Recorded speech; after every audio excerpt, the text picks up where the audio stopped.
નમસ્કાર મારા વહાલા ગુજરાતી મિત્રો, જાગો જોગી જાગો ચેનલમાં આપનું સ્વાગત છે. આજે આપણે વાત કરીશું કે સાધુ થવાની કોઈ જરૂર જ નથી. જેનું જીવન સાદું એનું નામ સાધુ. તમે આડંબર કરો, ભગવા કપડાં પહેરી લો, જટાઓ વધારી લો, ગળામાં માળા પહેરી લો, કપાળે ત્રિપુંડ લગાવી લો અને કોઈ મંદિર કે પકડીને બેસી જાઓ કે આશ્રમ બનાવીને બેસી જાઓ તો તે ઉપરનો દેખાવ છે. કારણ કે અંદર તો કચરો જ ભરેલો છે. સાધુત્વ કોને કહેવાય? સાધુ કોને કહેવાય? કે જે અંદરથી સ્વચ્છ હોય, અંદરથી નિર્મળ હોય, અંદર કચરો હોય જ નહીં. વિષય વાસનાનો કચરો બિલકુલ અંદર હોય નહીં. એનું નામ જ જીવન અને એનું નામ જ સાદું જીવન, એનું નામ જ સાધુ. તો ભક્તિ તે આડંબર નથી. કેમ કે તમે ખોટા સિક્કાને ગમે એટલો શણગારો તો પણ તે બજારમાં ચાલતો નથી. કેમ કે તે ખોટો છે. પરંતુ આજે કહેતો અફસોસ થાય છે કે આજે ખોટા સિક્કાનું ચલણ વધી ગયું છે. કેમ કે સાધુમાં એક ખોટા સિક્કા ચાલે છે. કારણ આજના મનુષ્યને સાચા સિક્કાની સમજણ જ નથી. કો તો સાચા સિક્કાને મનુષ્ય ભૂલી જ ગયો છે. બીજું, આજના જમાનામાં વાવેતર જે આપણે ખેતરમાં કર્યું હોય, જે બીજ આપણે ખેતરમાં રોપ્યું હોય, એના કરતાં પણ ઘાસ વધારે ઉગી નીકળે છે. તે વધારે ઘાસ ઉગેલું નીકળ્યું તે વધના ઘાસને સાચા વાવેતરને દબાવી દીધું છે.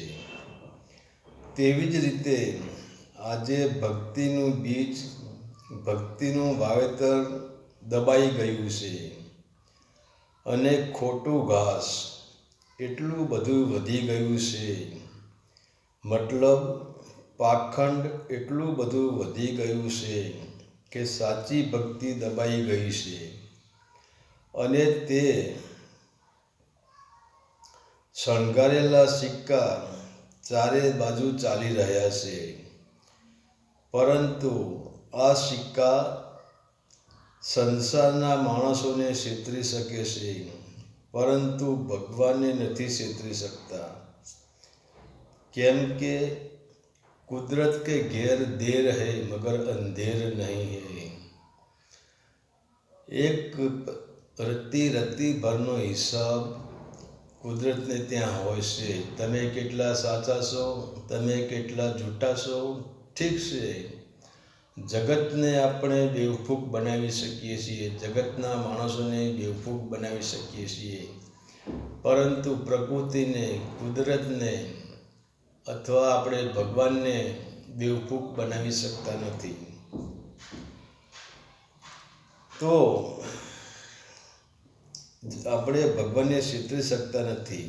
અને જો ભગવો કપડો પહેરવાથી, જટા દાઢી વધારવાથી કે ગળામાં માળાઓ પહેરવાથી કે શાસ્ત્રો વાંચી લેવાથી ભક્તિનું ફળ મળતું નથી.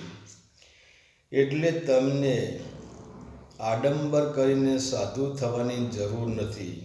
કેમ કે તમે ઉપરથી આડંબર કરીને સાધુ થઈ તો જશો, પરંતુ તમારા મનની અંદર વિષય, વાસના, લોભ, મોહ, અહંકારનો, રાગ દ્વેષનો, દ્વૈત ભાવનો કચરો ભરેલો જ રહેશે.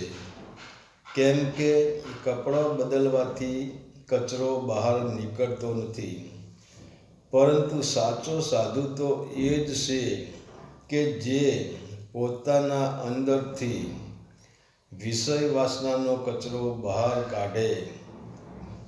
જેમ કે એક સ્ત્રી સવારે ઉઠીને પોતાના ઘરમાંથી ખૂણે ખૂણેથી કચરો બહાર કાઢે છે, ત્યારે તે સ્ત્રી ભગવા કપડાં પહેરતી નથી, આડંબર કરતી નથી અને લોકોના ટોળા પણ ભેગા કરતી નથી.